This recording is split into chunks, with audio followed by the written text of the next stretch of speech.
Nah, Iya. tapi kalau kakak boleh melihat mayoritas umat Kristen kak yang ada di Bawa aja. Ya.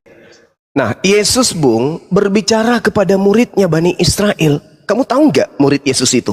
Mereka pelihara sabat, mereka menyembah Elohim, mereka tidak makan babi, mereka bersunat, dan mereka taat kepada hukum Taurat. Itu dulu. Itu dulu yang kalian harus pahami. Oke. Yesus berbicara dengan Bani Israel, yang mana Bani Israel ini adalah mereka yang taat kepada hukum Taurat.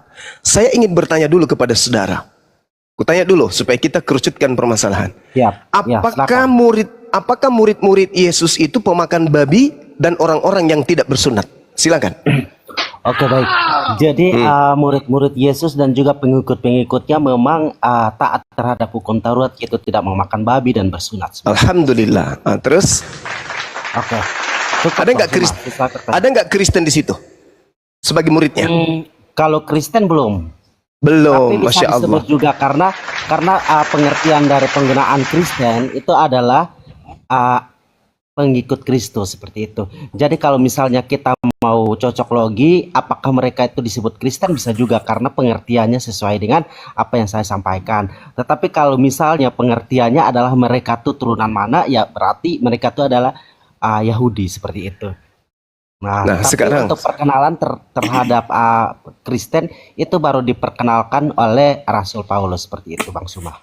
Oke, silakan Bang Suma. Oke, sekarang ketika Yesus berkumpul dengan orang-orang yang tidak makan babi dan kemudian berkumpul dengan orang-orang yang bersunat, lalu dia berkata, waspadalah kepada nabi palsu yang datang kepadamu. Nabi palsu ini datang kepada siapa? Datang kepada orang-orang yang bersunat, tidak makan babi, atau gimana menurut itu? Silakan. Baik.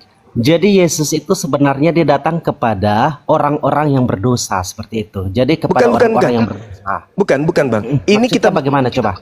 Ini kita berbicara mengenai pesan Yesus kepada muridnya. Waspadalah kepada nabi palsu yang datang kepadamu. Datang kepada siapa? Ya. Nabi palsunya datang kepada mereka yang mendengarkan firman yang disampaikan oleh Yesus Kristus. Oke, pertanyaan saya, yang datang kepada mereka murid Yesus, Nabi Muhammad atau Paulus? Paulus. Berarti nabi palsunya adalah? Kalau yang datang kalau Paulus tuh tidak dapat dikatakan sebagai nabi palsu. Karena sesuai dengan di kisah para rasul bahwa itu adalah kesaksian juga dari saksi mata bahwa Rasul Paulus sendiri pernah bertemu dengan Yesus Kristus. Nah, seperti itu ya. Tetapi dalam bentuk Yesus Kristus yang memang sudah ilahi, seperti itu. Tetapi bukan sama seperti Petrus dan lainnya, seperti itu. Nah, tetapi bisa juga dikatakan bahwa Rasul Paulus itu adalah nabi palsu. Nah, itu betul. Karena sebelum menjadi pengikut Kristus, Rasul Paulus adalah penyangkal dari Yesus Kristus, yaitu membawa kesesatan, seperti itu, Bang Suma. Oke.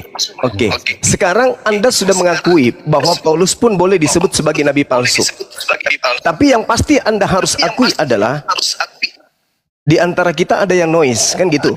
Yang harus Anda akui adalah bahwa Nabi Muhammad tidak pernah kemudian datang kepada orang-orang yang pernah bicara langsung dengan Yesus. Betul atau betul? Betul. Berarti bukan Nabi Muhammad yang dimaksud sebagai nabi palsu. Nah, tuh dengar tuh siapa namanya tuh yang di bawah tadi. Kemudian yang kedua, ketika saudara mengatakan bahwa nabi palsu itu datang kepada muridnya, lalu kemudian bertaubat. Saya kasih data kepada saudara. Matius 12 nomor 43. Apabila roh jahat keluar dari manusia, ia pun mengembara ke tempat-tempat tandus mencari pemberhentian. Tetapi ia tidak mendapatnya. Lalu ia berkata, aku akan kembali ke rumah yang telah kutinggalkan. Gimana? Hei, ini jaringan saya atau jaringan dia? Kalau jaringan saya jelas memang ada gangguan. Sepertinya jaringannya. Jaringan dia, Bang. Jaringan dia. Ya, saya hanya ingin mengatakan bahwasanya di dalam Matius 12 nomor 43 sampai 45, angkatan jahat yang seangkatan dengan Yesus itu kerasukan 8 roh iblis, dan orang ini adalah orang Farisi, ahli kitab. Orang ini adalah ahli kitab, orang ini adalah orang Farisi dia datang kepada murid Yesus, lalu kata Yesus, orang ini Cuma kau kerasukan bertanya saya menjawab. Orang ini kerasukan 8 roh setan di dalam dirinya. Cuma kau bertanya. Kamu gak ada ilmu, Dek. Kamu belajar dulu. Ngapain saya tanya sama orang bodoh kayak kau? Mending saya tanya kepada kucing. Kalau kucing gak ngerti menjawab, namanya juga kucing, binatang. Lah kamu manusia ditanya gak nyambung-nyambung. Kan kasihan, memalukan Kristen yang lain nanti. Mending kau ke gereja, seperti biasa cari pendeta. Ya, gitu deh. Mana tadi saudara kita yang ingin membahas ini? Yang pasti dia sudah mengakui bahwasanya Paulus juga bisa disebut sebagai nabi palsu. Udah, selesai. Tamat kita di situ ya. Tamat kita di